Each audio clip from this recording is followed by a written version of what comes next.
संग्राम आप देख रहे हैं, मैं हूं आपके साथ गुंजन दीक्षित।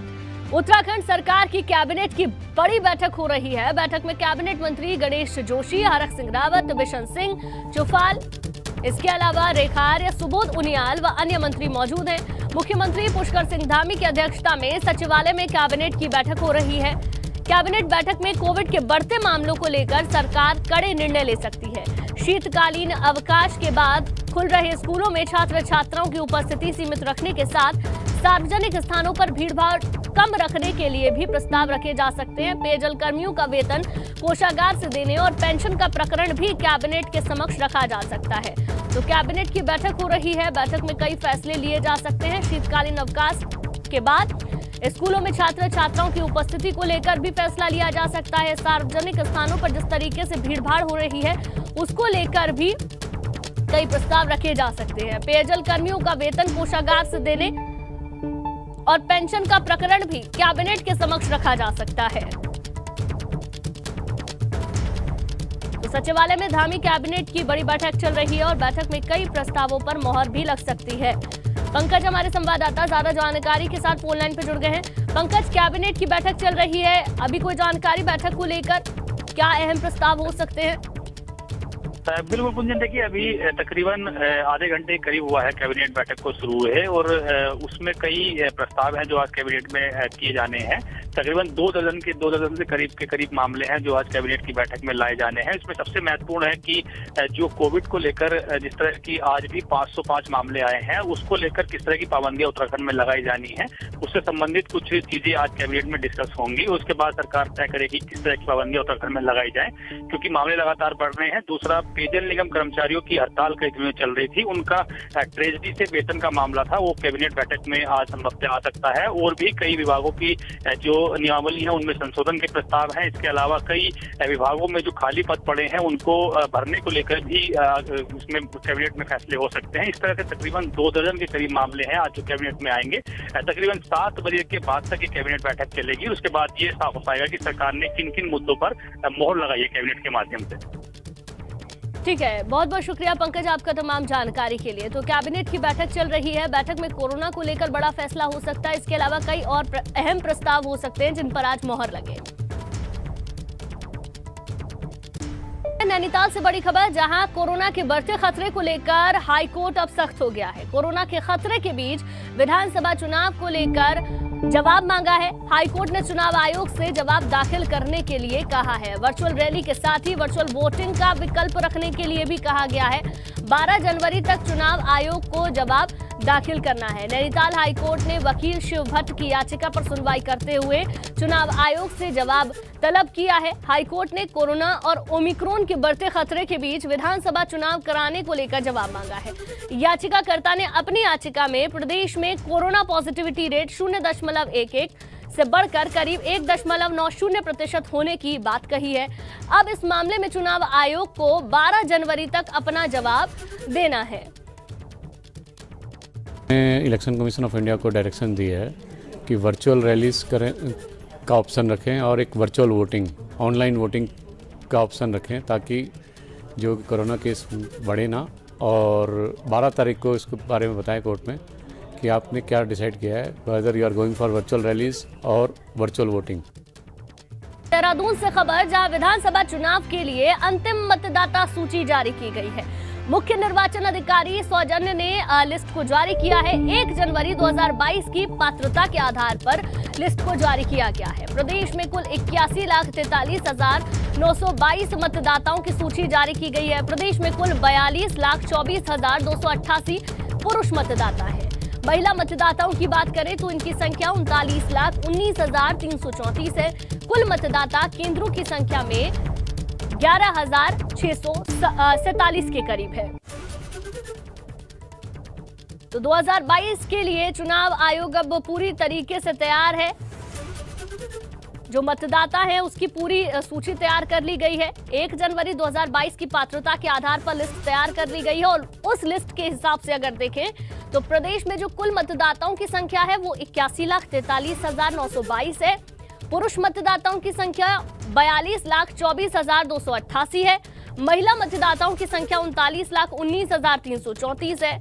इसके अलावा कुल मतदाता जो हैं वो 11,647 हैं। तो चुनावों को लेकर इलेक्शन कमीशन ने तैयारियों को अंतिम रूप देना भी अब शुरू कर दिया है। बूथ पे हमें रैंप देना है, 1:12 कैंप होता है उसका, मतलब स्लोप भी ठीक रहना है ताकि व्हीलचेयर उस पे चला जाए। और हिल एरियाज में जहां पे हमारा आपको ये भी मैं सूचित करना चाहूंगी 11,600 हमारा जो बूथ है उसमें 4,700 ही हमारा बाई रोड है, मोटरेबल है। उसके बाद जो है मोर देन 7,600 बाई फुट है, जो शादी पे यूज करते हैं या प्रेग्नेंट वुमेन को मूवमेंट के लिए यूज करते हैं, तो उनको यूज करके पर्सन्स विद डिसेबिलिटीज को भी ले आने के लिए पहले एक सिलेक्टिव जगह पे एक्सपेरिमेंट हुआ था, तो इसको लार्ज स्केल में इस बार कराने का भी प्लान है। देहरादून से अगली बड़ी खबर, उत्तराखंड में आम आदमी पार्टी के लिए राहत भरी ये खबर है। पार्टी के मुख्यमंत्री पद के उम्मीदवार कर्नल अजय कोठियाल की कोविड रिपोर्ट नेगेटिव आई है। प्रभारी दिनेश मोहनिया की भी रिपोर्ट नेगेटिव है। पार्टी के चुनाव कैंपेन कमेटी के अध्यक्ष दीपक बाली की भी रिपोर्ट नेगेटिव आई है। अन्य कई नेताओं की भी रिपोर्ट नेगेटिव आई है। दिल्ली के सीएम अरविंद केजरीवाल के कोरोना संक्रमित होने के बाद पार्टी नेताओं ने खुद को आइसोलेट कर लिया था, जहां कोरोना की जांच कराई गई, लेकिन सभी नेताओं की रिपोर्ट नेगेटिव आई है। यह आम आदमी पार्टी के लिए एक राहत की खबर है, क्योंकि लगातार अब जब चुनाव नजदीक है तो रैलियों का सिलसिला भी जारी है, जनसभाएं भी करनी है। अरविंद केजरीवाल पहले से ही कोरोना पॉजिटिव है। ऐसे में जो उनके संपर्क में आए लोग हैं, उनकी जो अभी तक जानकारी आई है वो अभी कोरोना नेगेटिव बताए जा रहे हैं। आम आदमी पार्टी के लिए ये राहत की खबर है। केजरीवाल उत्तराखंड के दौरे पर आए थे, उसके अगले दिन ही वो कोरोना पॉजिटिव हो गए थे। तमाम वो नेता जो इस दौरान रैली में शामिल थे, उन्होंने खुद को होम आइसोलेट किया और अपना कोरोना का टेस्ट कराया, जिसमें कि सभी की रिपोर्ट कोरोना नेगेटिव पाई गई है, जिसमें प्रदेश प्रभारी दिनेश मोहनिया है जिनकी रिपोर्ट नेगेटिव है। इसके अलावा अन्य कई और नेता हैं जिनकी रिपोर्ट नेगेटिव आई है। पार्टी के चुनाव कैंपेन कमेटी के अध्यक्ष दीपक बाली की कोरोना रिपोर्ट भी नेगेटिव है। प्रभारी दिनेश मोहनिया की रिपोर्ट भी नेगेटिव है। और सबसे बड़ी बात, पार्टी के जो मुख्यमंत्री पद के उम्मीदवार हैं कर्नल अजय कोठियाल की कोविड रिपोर्ट भी नेगेटिव आई है। क्योंकि अगर देखें तो बहुत ज्यादा वक्त अब चुनाव में बचा नहीं है। ऐसे में तैयारियां लगातार हर एक पार्टी की ओर से की जा रही है। पंकज राणा हमारे संवाददाता ज्यादा जानकारी के साथ फोन लाइन पे जुड़ गए हैं। पंकज, उत्तराखंड में अगर देखें तो आम आदमी पार्टी के लिए राहत की खबर है। बेशक केजरीवाल पॉजिटिव है, लेकिन बाकी के तमाम नेता जो उनके संपर्क में आए सभी नेगेटिव।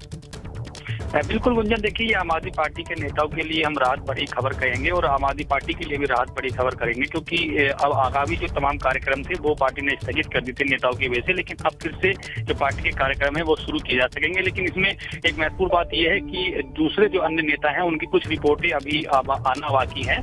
कुछ इसमें एक जो अजय कोठियाल है उनकी रिपोर्ट निगेटिव आई है, प्रदेश प्रभारी दिनेश मोहनिया की रिपोर्ट भी निगेटिव आई है, और जो चेयरमैन है उसके चुनाव अभियान समिति के, उनकी रिपोर्ट भी निगेटिव आई है। कुछ नेताओं की अभी रिपोर्ट आना बाकी है, क्योंकि कल कुछ लोगों ने कल शाम तक कोरोना जांच कराई थी, उनकी रिपोर्ट अभी कल शाम तक संभवतः आएगी, तो उसके बाद ही तय हो पाएगा कि किस तरह से।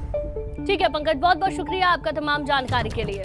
वही पंजाब के फिरोजपुर में आयोजित रैली में प्रधानमंत्री मोदी के ना पहुंच पाने और उनकी सुरक्षा में हुई चूक को लेकर उत्तराखंड सीएम ने बड़ा हमला बोला है।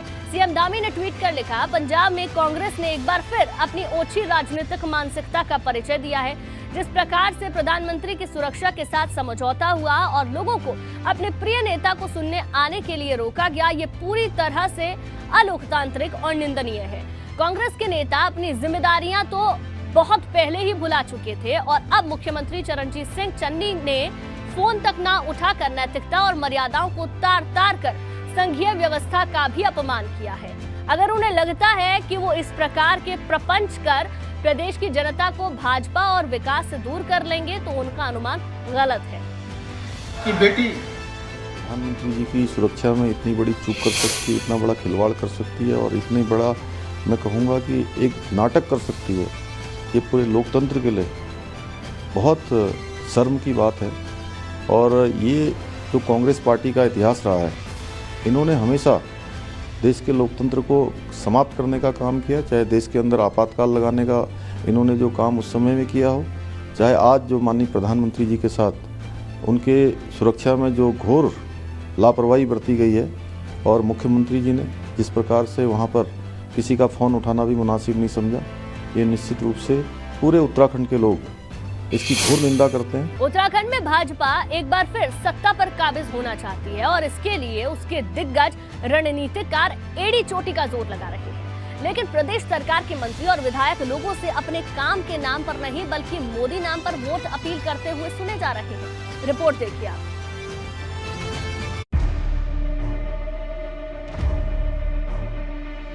काम नहीं, मोदी जी लगाएंगे नया पार। मोदी जी का ध्यान रखना है, किसका? और मोदी जी का चुनाव चिन्ह क्या? ठीक है भाई, इतना ध्यान रखो। रोड क्या, जहाज भी आ जाएगा। भाजपा नेताओं ने पकड़ी मोदी नाम की पतवार।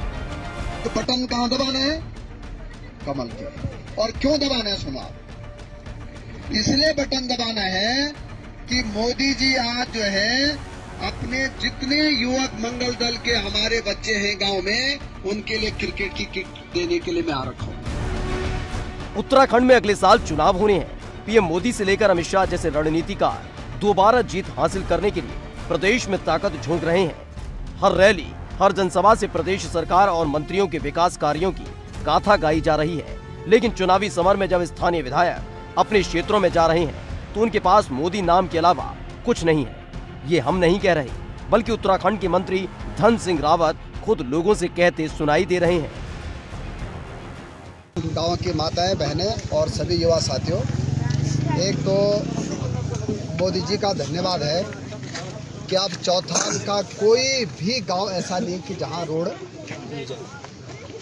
और अब बिनसर महादेव तक भी रोड चले गई। जब भी हम बिनसर जाएंगे तो अब कैसे जाएंगे? गाड़ी से। और हॉस्पिटल भी मैंने सारी सुविधाएं कर दी। अब आप लोगों ने मोदी जी का ध्यान रखना है, किसका? और मोदी जी का चुनाव चिन्ह क्या? ठीक है भाई, इतना ध्यान रखो। रोड क्या, जहाज भी आ जाएगा, चिंता मत। भारत माता की। और जल्दी रोड काटने का काम शुरू हो जाएगा। मंत्री धन सिंह रावत का ये वीडियो किसी दूसरे की विधानसभा का नहीं, बल्कि उनकी खुद की विधानसभा श्रीनगर गढ़वाल का बताया जा रहा है, जहां वो पीएम मोदी के नाम पर वोटों की अपील करते सुनाई दी। लेकिन धन सिंह रावत का केवल यही एक वीडियो नहीं है जिसको लेकर वो कटघरे में नजर आ रहे हैं, बल्कि उनका एक और वीडियो वायरल है जिसमें वो लोगों से मोदी जी के लिए कमल का बटन दबाने की अपील कर रहे हैं और कह रहे हैं कि वो गाँव के बच्चों के लिए मोदी जी द्वारा भेजी क्रिकेट किट लेकर आए हैं। मोदी जी का जिताना। हाँ, अब ठीक है। और मोदी जी का जो चुनाव चिन्ह है वो पता क्या है? कमल का क्या है? और बटन कहाँ दबाना है? कमल के। और क्यों दबाना है सुना? इसलिए बटन दबाना है कि मोदी जी आज जो है अपने जितने युवक मंगल दल के हमारे बच्चे हैं गांव में, उनके लिए क्रिकेट की किट देने के लिए मैं आ रखा हूं। प्रदेश के मंत्री धन सिंह रावत के इन दो वायरल वीडियो ने अब विपक्षी पार्टी कांग्रेस के हाथों में गेंद दे दी है, जिसको लेकर अब कांग्रेस प्रदेश अध्यक्ष गणेश गोतियाल भाजपा और प्रदेश सरकार पर निशाना साध रहे हैं।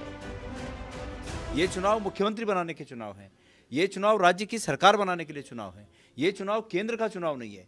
और बार बार उनके मंत्रियों का, जैसे आपने कहा कि वो बार बार मोदी जी का नाम ले रहे हैं कि मोदी जी का चुनाव है, मोदी जी ने क्रिकेट की किट भेजी है, मोदी जी ने ये सब किया है, तो ये वो जान रहे हैं कि हमारी स्थिति क्या है और बच सके तो इस नाम से, अगर उनकी स्थिति बच सके तो इसलिए वो बार बार उस नाम को ले रहे हैं। हकीकत यह है कि उन्होंने कुछ किया नहीं है और अपने खिसियाहट को छुपाने के लिए वो किसी नाम के सहारे अपनी बैतरणी पार लगाना चाहते हैं। शायद उत्तराखंड के भाजपा नेताओं को मोदी लहर के जादू की लत लग गई है और वो 2017 की तरह ही 2022 में मोदी नाम पर दोबारा सत्ता तक पहुंचने का सपना देख रहे हैं। लेकिन वो भूल रहे हैं कि सबसे बड़ा जादूगर वोटर होता है, जो कब क्या खेल दिखाएगा और किसे सत्ता के शीर्ष तक पहुंचाएगा कोई नहीं जानता। देहरादून से एबीपी गंगा के लिए रवि कैंतुरा की रिपोर्ट। उत्तराखंड में अभी कई दिनों तक बारिश और बर्फबारी होगी। मौसम विभाग ने बर्फबारी और बारिश को लेकर चेतावनी जारी की है। 10 जनवरी तक बारिश और बर्फबारी जारी रहेगी। पहले 7 जनवरी तक के लिए चेतावनी जारी की गई थी। 2200 मीटर ऊंचे वाले स्थानों पर बर्फबारी जारी हो चुकी है। उत्तराखंड में पहाड़ से लेकर मैदान तक मौसम लगातार बदल रहा है। जहां एक तरफ पहाड़ी इलाकों में लगातार बर्फबारी हो रही है, तो वहीं मैदानी इलाकों में बारिश ने ठिठुरन बढ़ा रखी है। आपके सामने उत्तराखंड के मैदानी इलाकों से लेकर पहाड़ों तक की 5 तस्वीरें हैं, जिसमें बारिश और बर्फबारी को आप देख सकते हैं। देहरादून में जहां बारिश लोगों की मुश्किलें बढ़ा रही है, तो वहीं केदारनाथ और बद्रीनाथ में बर्फबारी से घाटी सफेद चादर से ढक चुकी है। इसके अलावा फूलों की घाटी, औली सहित नीतामाड़ी घाटी में जमकर बर्फबारी शुरू हो चुकी है। नंदा देवी, नीलकंठ, सतोपत, कॉमेंट्स के अलावा हाथी, घोड़ी पालकी सहित दर्जनों चोटियां बर्फ से ढक चुकी हैं।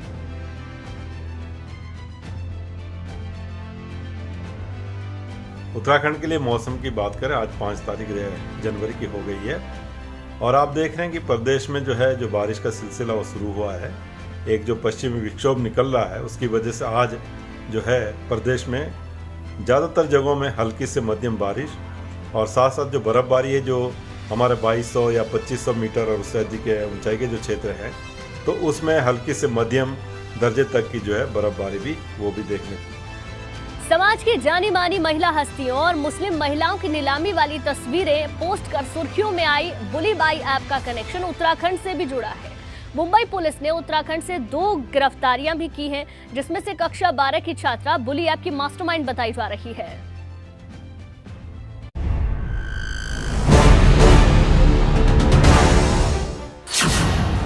बुली बाई ऐप का उत्तराखंड कनेक्शन।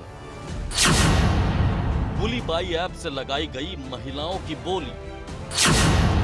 कौन है बुली बाई का बैडमैन? सामाजिक संगठन से जुड़ी महिलाओं और मुस्लिम महिलाओं की तस्वीरें ट्विटर पर अपलोड कर उनकी नीलामी की पोस्ट करने वाली बुली बाई ऐप का कनेक्शन अब उत्तराखंड से भी जुड़ गया।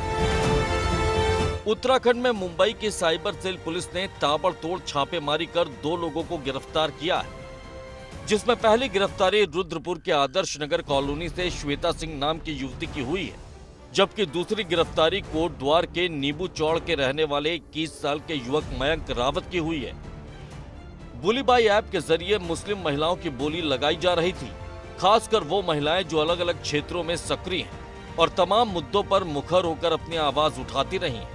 श्वेता सिंह को बुली बाई ऐप का मास्टरमाइंड बताया जा रहा है, जबकि पुलिस मयंक को उसका सहयोगी बता रही है।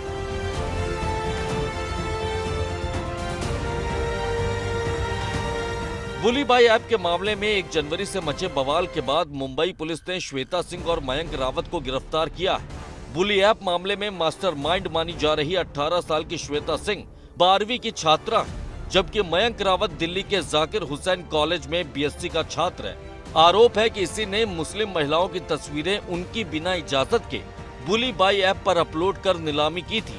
श्वेता सिंह उन लोगों के संपर्क में थी जो बुली बाई ऐप के पोस्ट और गतिविधियों पर काम कर रहे थे। उस क्रम में आज सुबह मुंबई पुलिस द्वारा कोटद्वार में एक मयंक रावत करके एक लड़के को गिरफ्तार हुआ है। उनको भी उम्र लगभग 19-20 साल है। वो दिल्ली में बीएससी हॉनर्स फिजिक्स पढ़ रहा है। उनको भी यही मोडस है कि किसी का बेफ्रेंड होके जो गलत फहमी में आकर उन्होंने अपना जो ट्विटर आईडी क्रिएट करके इसमें कुछ बुली बाई ऐप में उन्होंने कुछ पोस्टिंग डाला है। ये हमारा तरफ से भी हम जांच कर रहे हैं और मुंबई पुलिस से भी जो भी सूचना मिलता है उसके आधार पर भी उत्तराखंड में और कोई लिंकेज हो तो उसमें भी हम कार्रवाई करेंगे। मुंबई पुलिस श्वेता सिंह को ट्रांजिट रिमांड पर ले चुकी है और उससे मुंबई पुलिस सहित खुफिया एजेंसियां भी पूछताछ में जुटी हुई हैं। कहा जा रहा है कि अभी इस मामले में उत्तराखंड से कई और गिरफ्तारियां भी हो सकती हैं। रुद्रपुर से विकास के साथ देहरादून से ब्यूरो रिपोर्ट एबीपी गंगा। चलिए इसी के साथ 70 का संग्राम में फिलहाल के लिए बस इतना ही। रुकेंगे यहाँ पर एक छोटे से ब्रेक के लिए।